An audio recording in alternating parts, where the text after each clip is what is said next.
I would like to ask our great speakers to watch the video over there. It's one of the things that we have prepared for today, and we started with the very high tower made of blocks. And during the conference, participants were deconstructing this high tower and doing some very interesting small compositions of it. It was whole based on the storyline on the planet with the very high tower of the corporation. And the idea of us there was that we start with the very big and well-defined system. And the opening question for this discussion panel is, do we really need to deconstruct the well-performing big system that is dominating some part of our reality to build new things, to create new systems? Do we need to destroy something to create new stuff? So it's the opening question. And who would like to start? So do we always start designing new system with deconstructing the reality that we've got? Maybe a little bit philosophical. Łukasz? No, I wanted to say something completely different. Can I introduce some chaos into your fantastic plan? Just because you ended up with this fantastic quote from Lord Kelvin that if you cannot measure something, it means you don't know anything about it. And Lord Kelvin, for those of you who don't know the guy, was very famous in geology as the first person who attempted to quantify the age of the Earth. And he was spectacularly wrong. But he tried. Yeah, but he tried. But I think it's a fantastic story because when I didn't know this quote before, that you don't know something unless you can quantify it, and I just thought, oh my God, poor Lord Kelvin, and he's well known in history of geology as like the poster child for bad predictions. He just said like the age of the Earth is 15,000 years based on physics. He said. Because we need to put a number on this. So I'm sorry, I know that Einstein was sometimes wrong by a factor of 2, but he was about 100 times more accurate than anybody else. Yeah. But I'm sorry, I do realize the question was about deconstructing systems, so I'm just going to shut up now. Yeah, so going back to our deconstruction starting thought, Aga, would you like to start? You have to push the green button. Hello. The green, the affordance is. Okay. Yeah, I was wondering. It doesn't. Okay, it's not visually reminding me of a button. Okay, coming back to your question. When you ask the question, I'm not attempting to say that this is a truth or that I have it like really well thought through. However, when you said about this dilemma, whether we should destroy something to build something new, I had this thought that I read in the book The Innovator's Dilemma of Clayton Christensen, who says that the world is typically dominated by an apex predator. So like, if we have wolves, the wolves will sort of control the system. But then another predator can come and first stays on the fringes, working up the strength, and then he comes and he changes the ecosystem. And it doesn't necessarily mean that the wolf is gone, is destroyed, is extinct, but it means that the roles are changing. And I think that when at least I'm thinking about those changes, I see them more as this situation, as the situation that typically the change starts happening on the fringes, and then when it becomes strong enough and powerful enough, it just comes and changes the system, which doesn't need. It can, but it doesn't have to lead to destruction, but it can. Okay, so. Big systems should be afraid of the single person that is changing is thinking differently. Yes and no again. Coming back to IBM, IBM still exists, although like at least twice, if not more times, a new predator came onto the market. So I think that it redefines the role of the apex predator that was dominant at a certain point. Yeah. Okay. Jaroslav? Yeah, I think I have a collection of observations that might, like in the end, make a point.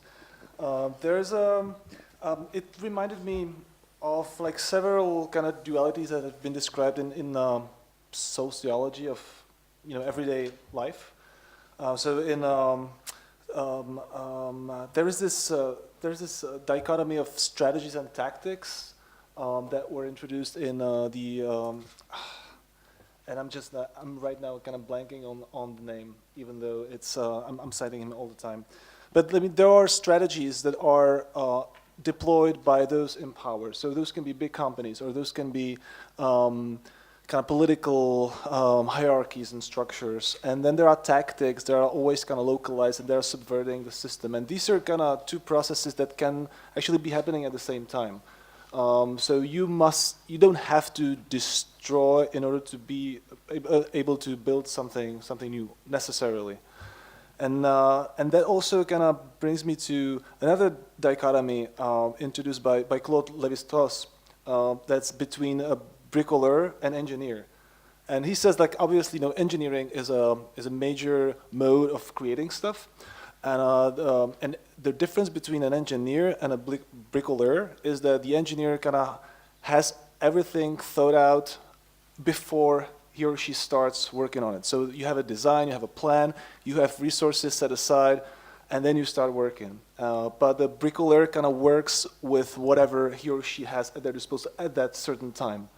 And I think that's an activity that you can partake in, even though you don't have the resources. You're not in power at that particular time, but you can use the resources that have been kind of left aside. For instance, like I was talking about, hobby computing enthusiasts under communism, and they were basically, a lot of the times, they were pilfering resources of the state and of the state companies. So instead of working their jobs, they were just, using the computers that they had at work to program games, for instance. And by doing this, they kind of subverted the system without necessarily destroying it, but they were using this kind of different approach or different tact. Okay. Łukasz? Yeah, I'm going to go on a sidetrack as well, a little bit. So I want to go back to your question to try to prove it wrong.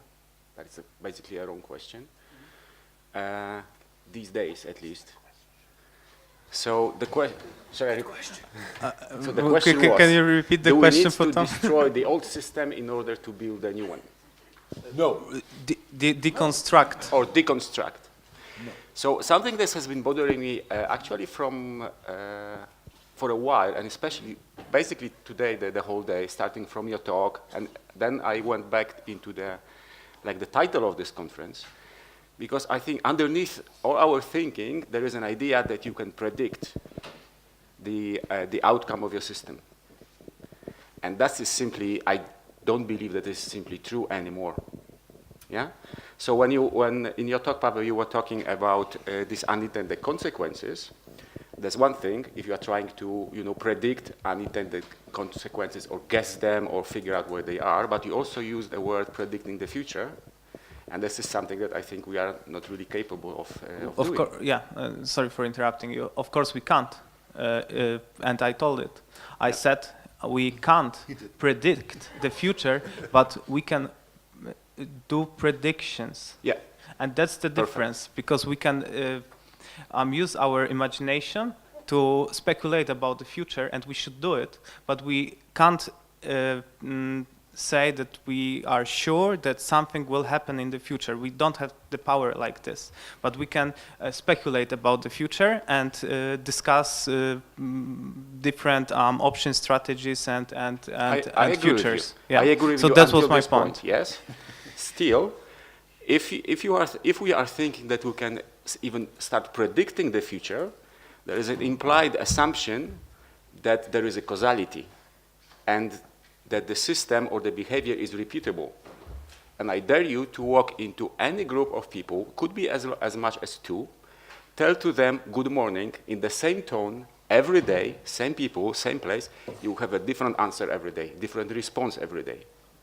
So these are basically, you are dealing with unpredictable systems. You give them the same kind of trigger, it will react differently today, differently tomorrow. Maybe it will react the same way, just by chance. In a situation like this, in a system like this, the act of trying to predict the future is futile. It won't work. How about predicting different answers every day? It won't work. If But the system works different every time you poke at it, how can you think how it will act next time, differently? That's the only thing you know. Łukasz. I mean, this is empirically false. I mean, you can predict future occurrences. For instance, you have the video game market, and of course, you can't predict whether a certain specific video game will be a success or not.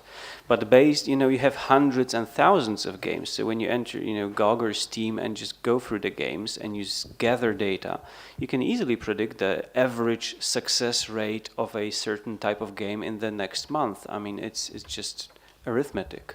Yeah, how does it help me in my one particular case, whether my game it gives you a suggested or predicted rate of success. It's statistics. I mean, you're not there for astrology-like answer. This and this is going to happen to you, but for an estimate, and you can get it. Is it similar to how economics work? Well, all sciences that use statistics, right? Is it the same way the economics work? Because economy doesn't work as a science, right? What do you mean it doesn't work? When was last time when was last big crisis predicted by economists, even the Nobel winning ones? I will put it differently. There are people making money, predictably making money, including stock market, for instance. And this is, again, an empirical fact. And I mean, these people, they're not magicians. They just use statistics to predict the future. But not on a grand scale, but on a nice, cozy, local scale that gives them money. Right? Tom, please. Can you repeat the question? I think I have it, but for everybody else's sake. Yeah. So the question was, it was an opening question, not as the statement. Yeah. The question was, do we need to deconstruct the old existing system to build new systems? Right. So these guys weren't talking about that, right? They No. had another argument. No. It's like a follow-up. It confused me for a while. Okay. Yeah, no okay. worries. So I'll try to be as brief as I can, but I have at least 50 years experience with this question. Because IT people are forever trying to build a completely new system from scratch, even if it takes 8 years and fails, right? And what I found time and time again is that the best way to get both usability and everything else is to increment from the current system, small step by small step, of better and better and better. And Apple and Tesla are actually two very good examples of people who really do this industrially very well. Okay, so small increments in the right direction from where you are more likely to succeed in practice in the short term than any attempt to say, we'll get that after we've rebuilt the system on this new platform. You know why people want to build the new system? Can you guess? How about all the money somebody's going to earn from it? Okay. The experience of working with the new technologies and new tools instead of having to work with COBOL for another 20 years. Okay? So, in other words, people convince their stupid management to build entirely new systems for reasons they wouldn't even say aloud in public, like for selfish reasons. And the management's stupid enough to buy it instead of saying, is there no incremental, that means agile, way of going from where we are in small steps with high priority to cracking the problem of user-friendliness in the short term. I have some slides I didn't show you, but they're there, of one of my clients who improves 10 usability characteristics. I showed you one. Over a 3-month period, dramatically, and delivers on their old, awful, 8-year-old, technical debt-ridden system. But they deliver it to the world market within 3 months. You know what happens? They're so good at usability that they wipe out their international competitors and take them over. That is simple proof in the usability area that It was very tempting to wipe out all their old code and their old system and build a new one, right? But it probably would have failed. It's just too much complexity, too much unpredictability, too many unknowns. The thing with an old system is, however awful it is unknown. It is sort of creaking along there. It hasn't totally failed. It may be awful, okay? So my general advice is, seek a path of incremental change for high priority things from your old system, no matter how bad it is, no matter how old the platforms are. They can be gradually swapped. You're not locked into operating systems and database management systems and hardware forever. You can swap it almost seamlessly and invisibly without rewriting 50,000 functions again in a new programming language by people who don't even know what they're doing. I was trying to be short. Okay, I just want to comment on this, because there's one company which is called Basecamp, and they have a very interesting strategy on rewriting their platform, and they are having the third iteration. I'm not sure that it contradicts anything that you just said, but it's just a different way to approach the issue. They built the first Basecamp platform, which had a huge technological debt, because they didn't know what they were building, so obviously they made quite some mistakes. And then they stopped. They kept on running this platform, and they said, okay, we've got all those lessons that we collected by building the first platform. How about we keep on running this one, but we build another one from scratch, taking the good stuff from the old platform, but rewriting it in a manner that we are more convinced that will work longer time. So they kept on maintaining the platform, the original platform, as long as, actually I think that they still leave it out there, so you can use it. But then they migrated people, when they finished the second platform, they migrated their customers to the second platform.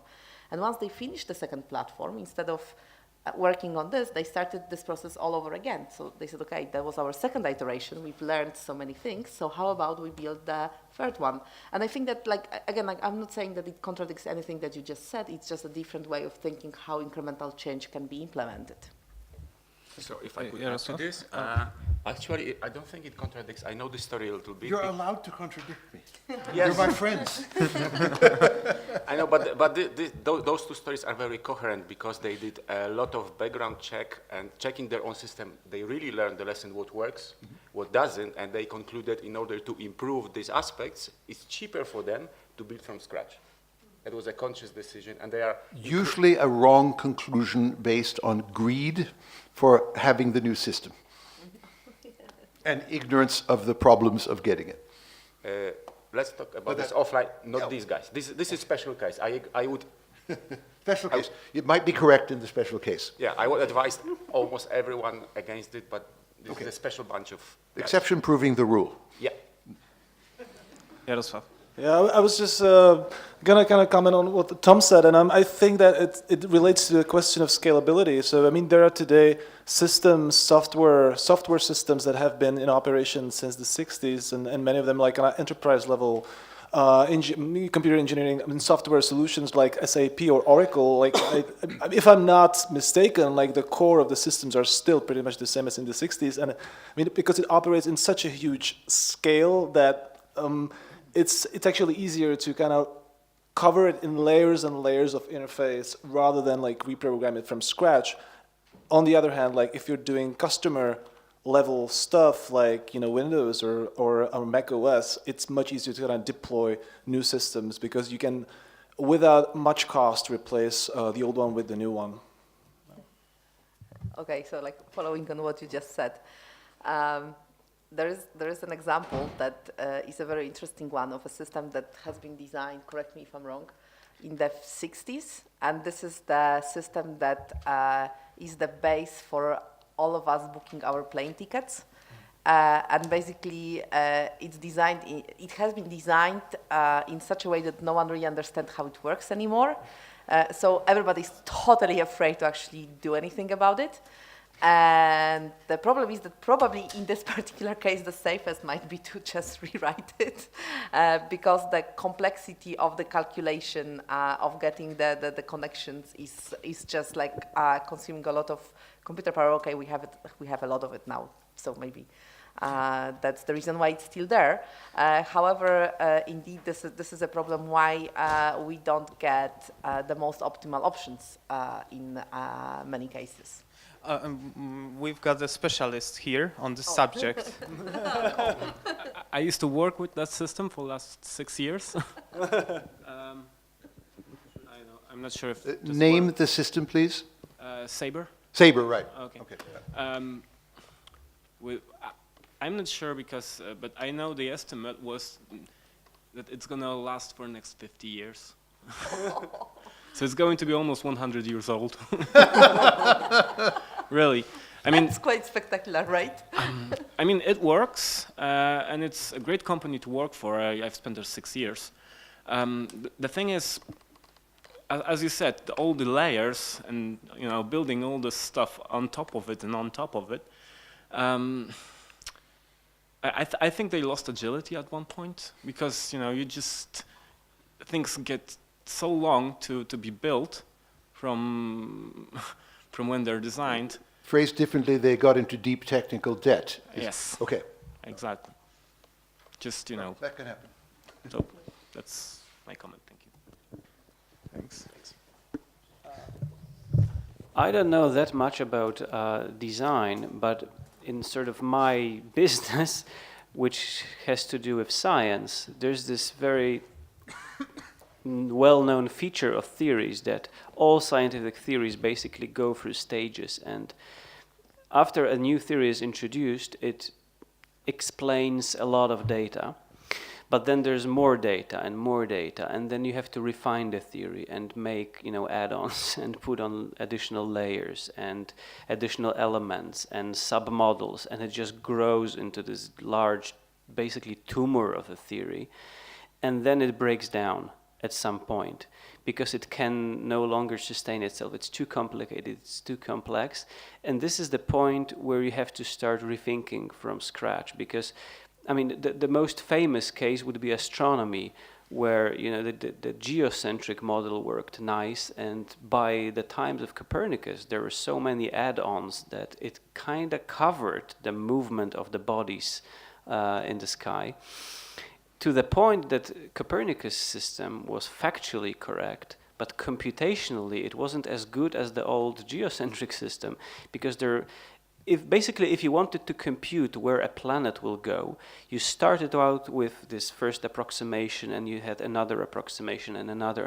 It was definitely not user-friendly. It was very difficult computationally to do it, but it worked because it was a couple of 100 years of aggregated methods, but it just started break down. And Copernicus was a very brave man because he actually created a completely new way of doing it, both mathematically and conceptually. But at first, and I think it's an interesting point, people didn't like it, but not for philosophical reasons, but because it wasn't as exact.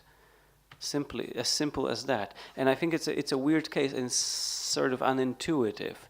So I don't know how it works with what how it works in design, but in science there is definitely this process that if you just make tiny improvement on the existing model, you will basically get to the point where everything looks fine and you can work with it, but you're wrong because the structure is wrong. And this is a couple of generations later, and we know so much new stuff that we're just stuck in the old system because we're afraid of change it to something completely new. But I don't know if design works this way. I just don't know it. I don't know the history of technology and design. But in science, there is definitely this element that at some point you just have to tear it down completely. Just think from absolute ground zero. So that relates to a saying that I don't know where it comes from, but maybe you know that basically all models are wrong, but some of them are useful. And it has to do with this discarding or not, because if it works, and then for all practical reasons, it's the correct one. Yeah, you could look at this like that. Yep. Basically, I don't want to get too technical, but in modern philosophy of science, you never speak about truth of theories. You don't evaluate theories as true, you just evaluate them useful, more useful or less useful. So it's that, yeah. Yep, and maybe some questions from you? Ah, Maciek. Maybe let's use the mic. Okay, so I don't think it's a question that has anything to do with like Paweł's theme, but what I'm really interested in is like what I'm seeing in the world of startups is we're all becoming slaves to a couple of metrics that we think mean something more than all the other metrics, which is like, for example, the stickiness of the apps that we're creating, or the conversion metrics, eventually like retention of users, etc., etc. So I'm thinking, what do you guys think? Is that like a natural extension of Mr. Gilb's work, or is it a completely... Call me Tom. Probably not. Is it a new paradigm? Is it a new way to frame the system? Is it even like right? So can I do that Tom, a little please. bit? Okay. So metrics are a tool. We've been much discussion here about tools, and they are neutral, and they can be misused and they can be used healthfully, right? So metrics will sometimes be negative in the impact and wrong, and that means you have to dump them, or redesign your metrics if you like, and find ones that work. So if your metrics aren't working but they're adopted by everybody else. But by the way, if 19 out of 20 startups fails and they're using these metrics, there may be a correlation between the failure rate and the metrics they're using. Okay, so you have to find metrics that work. What I find is people do a silly thing. They choose something that's easy to measure rather than something that is relevant for cause, which seems more difficult to measure. And my advice is start at the top of what really counts, your essential values, right? Even if you don't know how to quantify them. And then use a little bit of intellectual energy and find out how to quantify them and measure them. Then your metrics are more likely to help you, guide you in the right direction of the right values. It's this intellectual laziness saying, well, it's easy to count, therefore it will be our metric. Okay, I can talk much longer on the subject, but I won't. So actually, I think that this is the problem that many of you probably recognize with the beloved NPS, the Net Promoter Score, which is a measure which is easy to measure. What does it measure? I'm not sure. And to be entirely honest, I've worked with companies that were using this measurement as their metrics for customer experience, and I was wondering whether there's any correlation whatsoever between what they do and how the measurement comes out. So this is a bit of a conundrum there. And I think that it comes from one thing, that NPS can be an interesting measure, but it often becomes a goal. It becomes a KPI, a criterion for success, and therefore what people do, they try to raise the NPS measure rather than to really change how they are acting towards their customers. And I can give you an example here. When I was working with Play, they put a really high NPS score on the consultants in the shops, Play shops. Play is a telecom, Polish telecom, just to explain. And basically what the consultants did, they are generally really nice guys and girls, and they knew that this measurement was like, that the goal was so high that they are not really able to get it right. So what they did, they printed out those sheets of paper with a beautiful smiley face on it and saying, if you liked how I served you, please give me a 10. And of course they reached the goal. Was it by their customer centricity? I'm not entirely convinced, but they reached the goal. Jaroslav? Yeah, I think that in the end this is a political question. So I think it's interesting to see who has the power to impose certain metrics, and I don't know that much about software engineering or software design, but I know a few things about social media, and I know that you're pretty much dependent on the metrics that are provided by companies like Facebook and Google, and the ways in which those metrics are being produced and the algorithms that are behind them, and the algorithms behind the behaviors of the systems are intransparent. And so you don't know how the system actually works, so you are not able to evaluate it for yourself. Like, this is knowledge that is private to the companies like Google and Facebook. So I think that's also a political question, and maybe there should be more pressure on these algorithms and metrics to be transparent and public. Łukasz? Yeah. So next to this, basically the metrics could be a useful tool, but you have to be really careful with them. And you just heard a couple of examples where it goes wrong. There is another aspect that very often goes wrong, and I use the example of NPS as well. Or if you are in business, it's the same with revenue.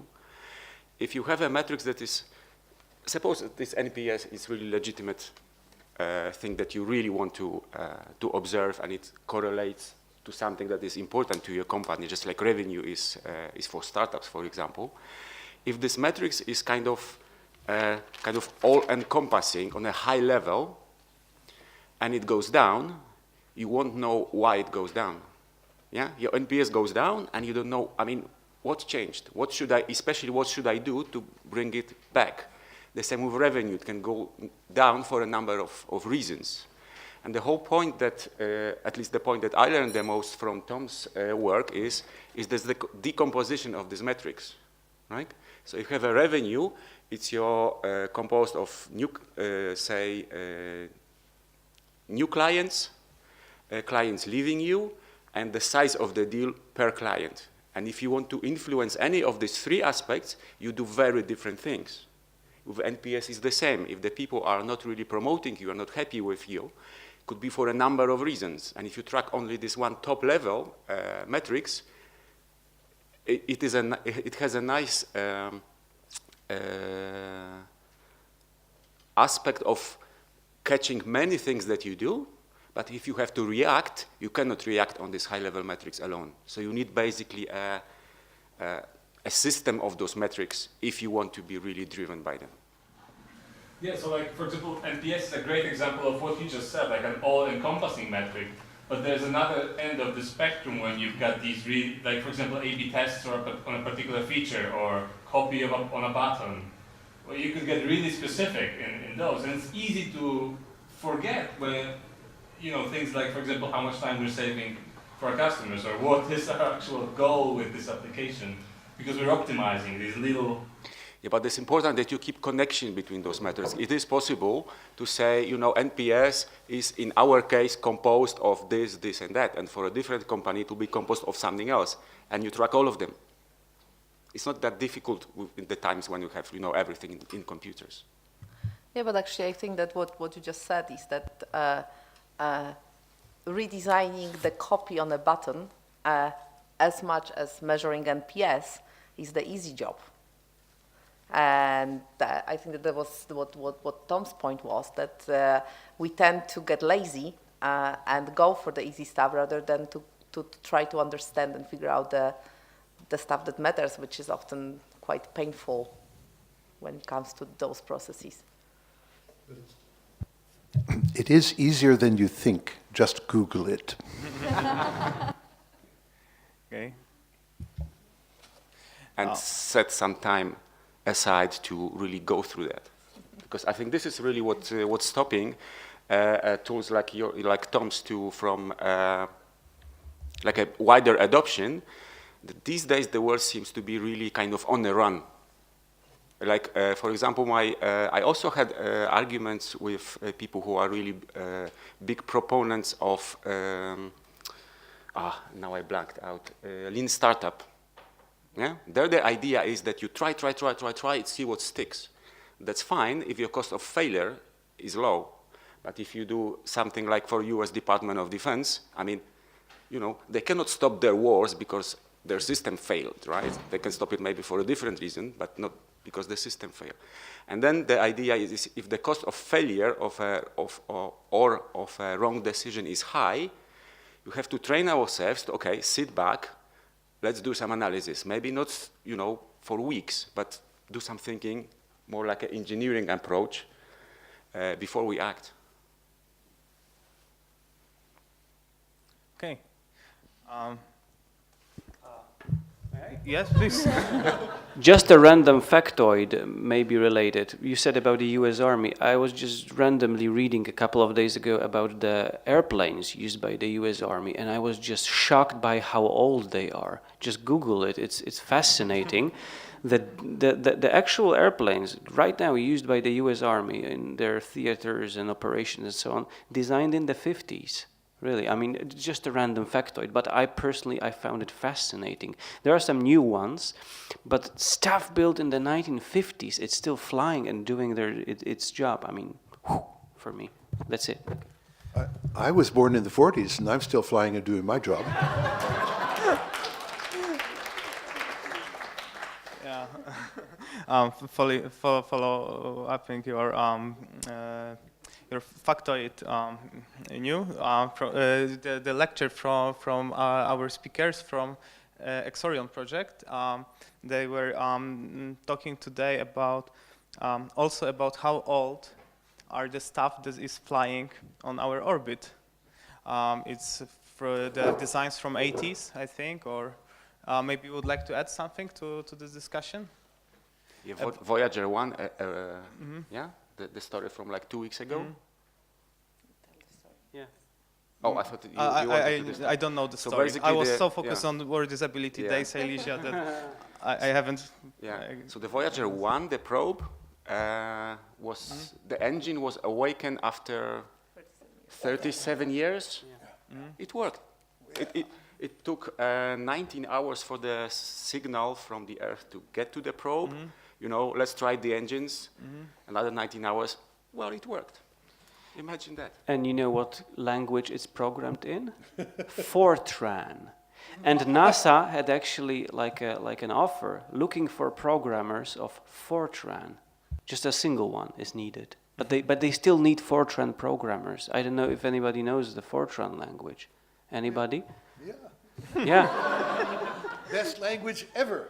I mean, I was taught Fortran when I was studying physics, and the fun part is that my teacher, he learned it in the 1970s. He said that I have to put free spaces always between beginning of the new line of the code. And I said, why? And he said, well, I never think about it why, but you know why? It's related because when you have this punching card, it has to begin on the third column. So he still got these habits that he learned when he was punching cards with holes. This is such an old computer language, but it's still working in space. Yeah? So hail Fortran. Okay. I thought that I would be very original here because, or like kind of win the game, but I don't think I will. Anyway, like, but if you go to Switzerland and if you check constructions and working systems in Switzerland, which didn't suffer through any of the wars, the rest of the country suffered. You actually have stuff like those little trains going up the hills in Zurich that were built in 1936, and they're still working quite well. Okay, I've got some new ideas, but I would like to ask you, do you still feel like, are you not tired and we can continue our discussion for a few more minutes, or? I can go to midnight. Okay. Aren't you tired? Because I think that, you know, like, do you for still us it's fun. energy for 10 more minutes of discussion? The next thing is after. Okay. The next thing is after party. Think about Yeah, the and answer. then we are going to the after party. So, yeah, I've got two like inspirations. One is that we can discuss something about jump from the system to space systems, because it's I think it's very interesting topic. And one of the inspirations during your lecture, I'm talking to Exorion project. You said about engineering perfectionism, that in projects for space, for European Space Agency, you don't have the engineering designs, and the projects should be like there should be put a lot of attention to make it very good since the day one.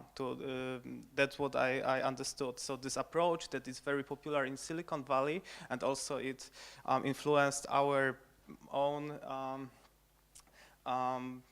area of innovation and IT is this fake it till you make it. And it's like an opposite approach. So you create a lot of prototypes, mock-ups, just to prove that some things may work, and then you get a lot of money from your investor, and then you start the proper work. And in big engineering projects and projects for the European Space Agency and this whole space industry, you have to think about perfectionism and about making things great since the day one. So it's like an opening thought for the next round of this panel. But there is no question. So Versus good enough. Yeah. So should we start with faking things until they will start work, or should we engineer them and think about their perfection? So that's the question. Short answer. I dislike fake, in particular do-nothing prototypes and models. I believe very strongly that each increment should attempt to be integrated into the real system, because that's the only way, one, you're going to actually know if it works, and it's the only way you're going to get credibility of having delivered value and done something useful. So I'm not saying never ever have a prototype or a fake, but I think generally I focus on getting real results from real systems as fast as possible, and I find you can do that and you get better quality of information and you can impress your investors even more. Okay. Łukasz? Yeah, I can give you, can answer by two real examples of two companies that I know of. One is, both are building software, and one company is in such a business that they can run 3 experiments per day, 24/7.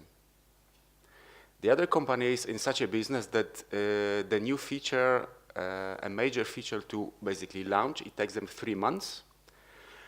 And after these 3 months, this is the stuff that the sales and marketing have to sell because there is nothing else to sell. And I think there is the answer. It just depends on your cost of failure. Okay. Aga? I would like to take a very different perspective on it, because being a designer, I have this unfortunate quality in me, which is called perfectionism. So like I can work any design to death before I show it to the world, because I think that it's never perfect enough. And this is also a danger that we can run into, and this is just a different perspective of it. And whenever I'm thinking, and this is another internal discussion that I'm having, is about like this phrase, and we had this discussion in a car when we were driving here, that there's perfect and there's good enough. But then Łukasz said that good enough is like, it can be understood in the wrong way, because it seems like, okay, like it's good enough, so like we can, 3+, it's done and we can push it off our plate. So I was thinking that perhaps there is enough, good enough, and perfect. And for me, often the prototyping or the lean sort of approach, sometimes it's just enough. It's not good enough. And there's a big difference there. And I think that with the guys from Axion, probably, I think that you are aiming at perfection, but you don't know if it is perfect. You never know, right? So your goal is to do it as good as you are able to do it. And there is this difference for me. Tom, please. I think you find that by having numbers for different levels, like minimum levels, good enough levels, incredible levels, and understanding where perfection is, you can prevent the perfectionists from going crazy. You can stop them at, it's fantastic, but you don't have to go for it. The problem is, as we know, but I want to say it aloud, perfection costs infinity. And nobody can afford that time or money. So we have to stop the perfectionists, and a number is a very good tool for stopping them. maybe finally I have something relevant. You know, I'm a journalist and also an editor, and we publish stuff. And some time ago, my dad, who always reads everything I write and everything I edit, he said, "Well, I found an error in one of your issues of your journal, and there was a typo and something like this." And he said, "You're not doing a good enough job. It's not good enough." And we had this long and tedious discussion. What does it mean, good enough? And I told him, listen, there are typos in Britannica. There are errors in Britannica, right? And they are doing this for 150 years. They are the most respectable encyclopedia in the world. They have thousands of people, tens of people poring over every line to find errors, and there are still typos in Britannica. And well, he said, "Well, I don't accept it, really. They are not doing good enough job as well." So I said, "Well, okay, does it mean that nobody's making good?" Well, if your standards of perfection are not realistic, then they are not really standards, they're just, words, right? So what I basically said is, well, what I'm aiming at is that the best I could possibly get is Britannica level, meaning I make some errors. And I used a different example, surgery. You have a hospital and you're a manager of a hospital, and somebody asks you, "So what are your goals for the next year?" And a reasonable answer would be, "Well, my goal next year would be to be perfect." Meaning maybe 1 or 2 people will die on my table, but tops. 1 or 2 people tops. 1 or 2 serious deadly errors. That's my dream for the next year, right?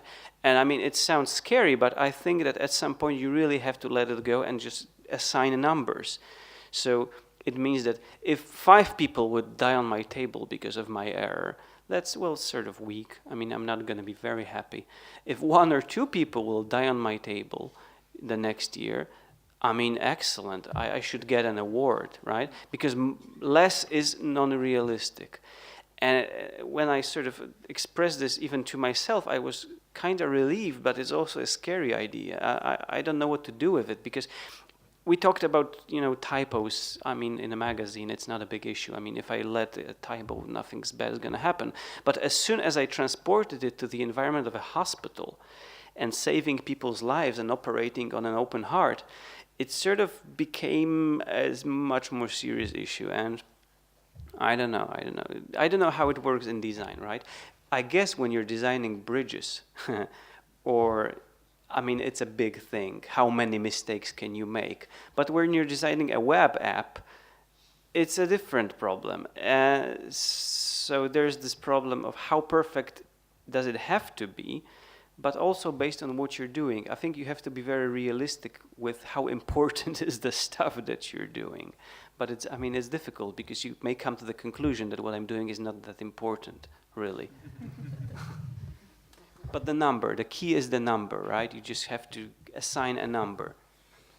Yeah, I think that back in my research on history of computer games, if those people had wanted to create perfect games, they would never create anything. There were a lot of bugs, and I think that it kind of depends on what exact thing you're doing. If it's a means of self-expression, it probably doesn't have to be a perfect system. And they didn't really have a plan in advance. So I asked one of the guys, "So how did you kind of determine that the game was done?" And he said, "Well, I ran out of memory." So there was nothing more left to add. So he just finished there. Łukasz, would you like to add something? Yeah, I think I feel controversial today, so forgive me for doing this. Because a number of the talks today, they touched also on the responsibility of a designer towards the world outside.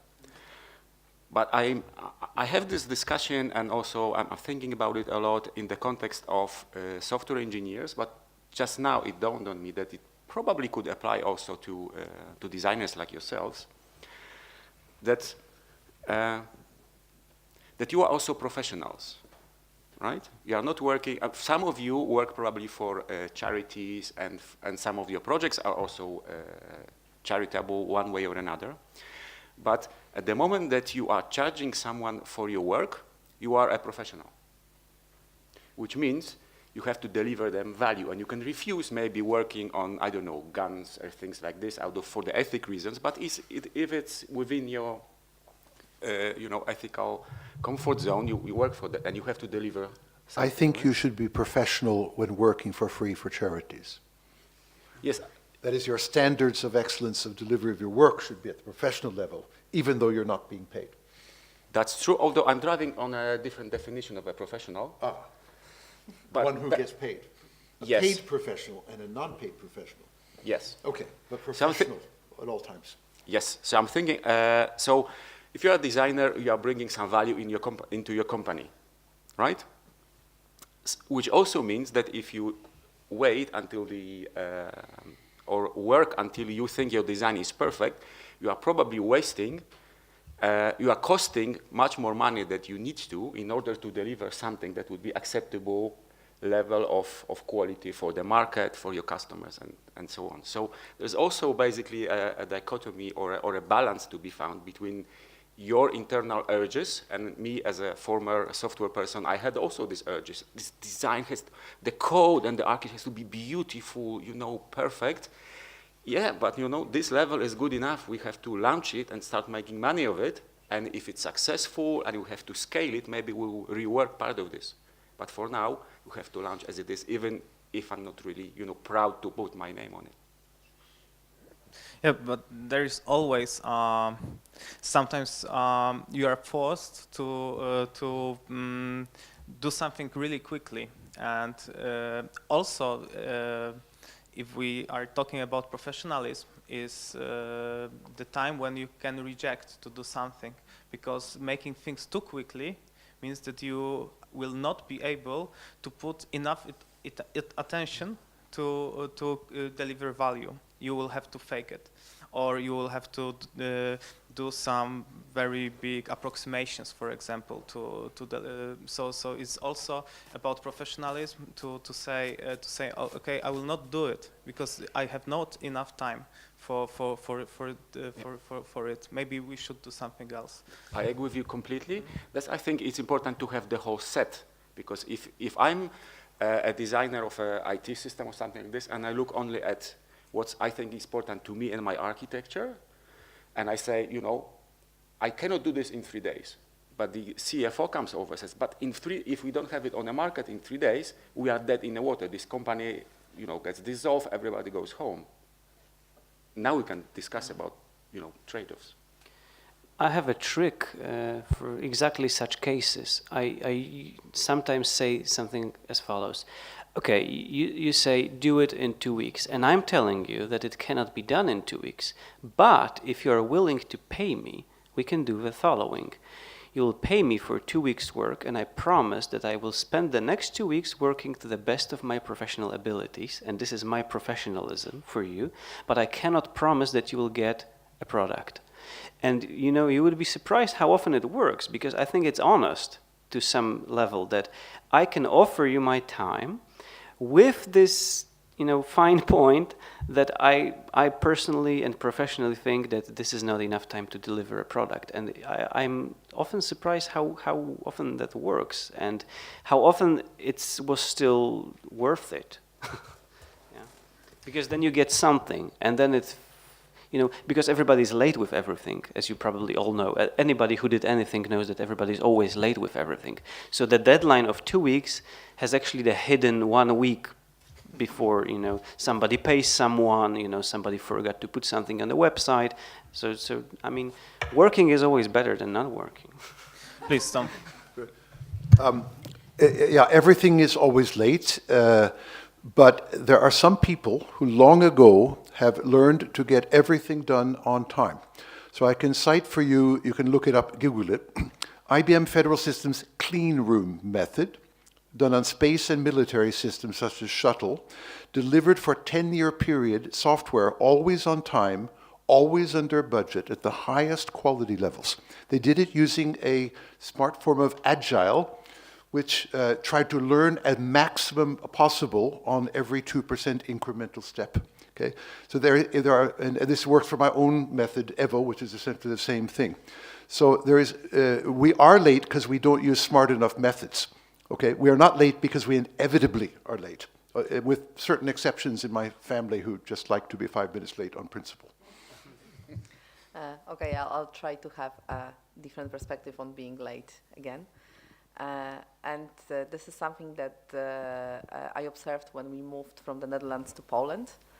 That I believe in deadlines. I believe that deadlines are a good tool for perfectionists like myself to ship the stuff out and to get it pushed to the world. However, especially in Poland, I've noticed that some deadlines are put there, and I don't understand why.